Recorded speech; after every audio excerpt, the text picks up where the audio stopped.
You know something is wrong when you can read the far right and Germany in one sentence. Yeah, you might have picked up the news that history might be up to remind us of the things we messed up before. Again, what's worse is that you can also see this in other places in Europe, not just Germany. It's really easy for this to become oddly familiar to us. So, where do we even start? Is it the guy that faked his Path of Exile 2 gamer skills? Is it the rising political tensions due to everything happening, from inflation to wars to no good video games coming out anymore? What if I told you that everything that you've read right now that makes your tummy go all awooga and makes you want to go look for some solace is all because of incompetence? Hey, I'm Thomas. Let's start with my first point. You have 3 seconds to pick a point on this weird and obscure square. Go! Time's up if you picked anything. Really, anything from this entire square, you're the problem. Yep, go fix yourself, start with your face. The political compass established by the New Zealand journalist Wayne Brittenden is a means to set a person who takes their very questionable test on a spectrum of 2 axes. The economic policy and the social policy. Why do I have beef with this thing, and what does this have to do with the rise of the right? Glad you asked. I don't even know where to start. First of all, the website reads like a pig. Just look at it. What they basically argue is that while we already had an existing measure of economic policy, the left and the right, there had to be another measure, the social. Because apparently people until the 21st century had no idea that you could differentiate between extreme far right and right. Yeah, that's why you can't differentiate between France's National Front and the French Socialist Party. But who is saying this? Who? They then proceed to say that their weakest point is commercialism. So give us money. I just might, so you can fix your fucking website! The criticism to this test is amazing, putting Margaret Thatcher on the social scale at the same level as both of the Mustache Man, and the Greenland connoisseur higher than Fidel Castro or Mao Zedong. Whatever. The problem I have with this thing is that essentially it is very inaccurate, which they justify by saying that the quadrants are not separate categories, but regions on a continuum. Ooh, whatever that means, it doesn't matter because it's all vague and abstract, it's a continuum. Ooh. This test has started a way of thinking that no matter what your opinions or impressions are, you have a place on the political spectrum and you have people that can join you in following them, even at the extremes. On a very simple scale, sure, your family, friends, maybe even the region you inhabit. Maybe you can find some friends at the Political Compass subreddit. Might be the only good thing this test has brought. There is absolutely no way your entire political alignment can be mapped out on an XY axis. Humans are way more complicated than that, and you have the entirety of the 20th century Europe to prove that. Like for example, my second point.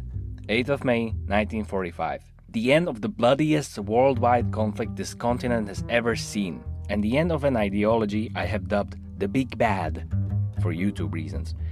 The orders coming from the victors were clear. There is to be no presence of the remnants of the losing army, from personnel to the equipment or vehicles. And any and all symbolism of the Big Bad will not be tolerated. Any statues, symbols, carvings, portraits, songs, greetings, it all has to go. People associated with the Big Bad Party are to be persecuted and put on a fair trial. There will be absolutely no chance that a single pocket of the Big Bad thinking survives to see the other day. Everyone is still agreeing on this to this day. Now, that was the Big Bad. What happened after the Hot World War II is the Cold War. Now, I have stated my opinion on this whole topic and the approach to calling this a war, but anyway, there is in no way, shape or form any chance for anyone to argue with anyone that there wasn't a clear bad guy.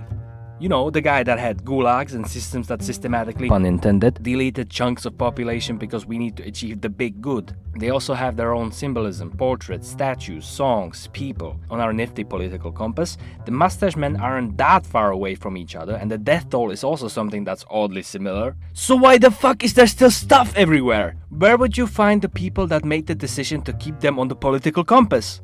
There aren't even countries in Europe that are nearly identical to each other that have the same place at the compass. So, what gives? Justin Gregg, in his book If Nietzsche Were a Narwhal, proposes the idea of prognostic myopia. A rather non-catchy name, but it encapsulates an idea that explains so much. Humans have the ability to envision the future, whether it is a day from now, week, a year, maybe even 10 years. We can even try doing 100 or 1000 years. It's the stuff that made us build cathedrals that took centuries to build, or launch a rocket on the rock you see in the sky every night. But what happens if you stop caring? You won't be alive by then. Why would you ever seriously care about the well-being of the political climate of your country in 100 years if you won't live to see it? We, of course, are able to fight this psychological behavior, as in destroying the symbolism of the big bad, so the future generations can learn about history through something that's less glorifying and more informative. And then prognostic myopia kicked in again, and now for some reason we have justifiable reason to keep the symbolism of another totalitarian regime that has plagued the world for decades. But okay, why am I saying all of this? There are cases where things make sense, they're predictable and easily explained. And then there are moments where the shit hits the fan and all you gotta do is open the history books again. So to make sense out of all of the history junk I just threw at you, pun intended, why would the right rise in Europe? My last point, incompetence. I use this word in a kind of wishy-washy way because it could mean that the voters of the parties are misled, as in for example what happened in Romania, in the case of an absolute nobody getting a lot of votes supposedly just from his TikTok, which thankfully the public didn't buy. Or it could mean that the current establishment, which could only be in the left or the center, are insufficient, ineffective. I don't suppose there's anything inherently scary about this. If the left is so perfect and efficient, why is there a need for the right? And vice versa. Why is there any need for opposition? My preferred side is better in all aspects, am I right? No, it's just a change in the political climate. But you know why you clicked on this video. You're not scared of the economic right-wing policies. I mean, who cares? You're scared of the extremes. Now, just to be clear from the start, here's a map of the world. Show me a country where extreme economic and social policies, whether right or left, actually benefit the country in any aspect in the long run. You've got 2 seconds. No, you stupid. There's none. And don't you dare point at Canada or something stupid like that, because, oh, the work regulations make it hard for me to get a job. I mean extremes. Gulags, slave labor, mass surveillance, Winnie the Pooh. Glad we got that out of the way. Now, why would the extreme anything be on the rise? We have absolutely perfect scenarios just from the century before this, but I'm gonna dodge the possibility of having this video blocked by giving you a fictional scenario heavily inspired by real events. You'll connect the dots. This is Junkopia. It's in a bad shape right now because some doofus from the other side of the planet thought it's a good idea to cause a market crash, and all of your pre-established political systems are not viable right now. So, as an ordinary country that it is, it goes ballistic and elects at the front a guy that swears he'll fix everything, and then starts arresting people that don't think he should be there. It's the Malakalian's fault, he proclaims, looking at Malakalian nearby. Look at them being all stupid and dumb. Fuck them. And people love it.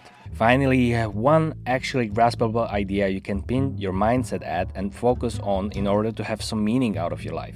Let's invade them. They're all the big bad anyway. We will do them a favor. And then they got absolutely bombed to hell, because prognostic myopia didn't let them realize that half of the world is walking on eggshells, just waiting for some maniac to do the first step. They wanted a fix, and they wanted it immediately.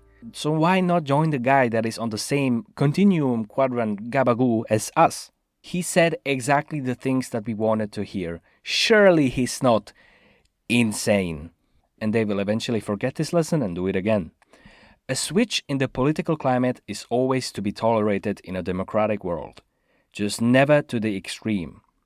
Ironically, this social crash and the destruction actually paves the way towards rebuilding and development, which is nice. By the way, how do you know if what you're working with is extreme? Well, what about starting with the fact that calling the mustache man a communist is pretty extreme to me? I don't really need a Wikipedia article telling me these guys are far right, because I use my brain! That is why the far right is on the rise. It is 100% without any doubt in my mind the same story as the big bad. So who's to blame for this? Incompetence and mismanagement, both at the side of the voters and the governments. There is no justifiable way to go to the extreme sides of the political compass, and both of these parties know this. It's when common sense and moral reason fails that empires and civilizations hit the reset button, so we can start all over again for no good reason. If you made it all the way to the end of this video, first of all, thank you. And second, I don't believe there is any straightforward way to fix this, except to dodge all the bad stuff you already know about. Giving in to the extremes has never been proven to be in any way beneficial in the first place, and their presence is just a sign of times getting tough. Do not give in to this. Also, subscribe. And by the love of God, do not give these boneheads money.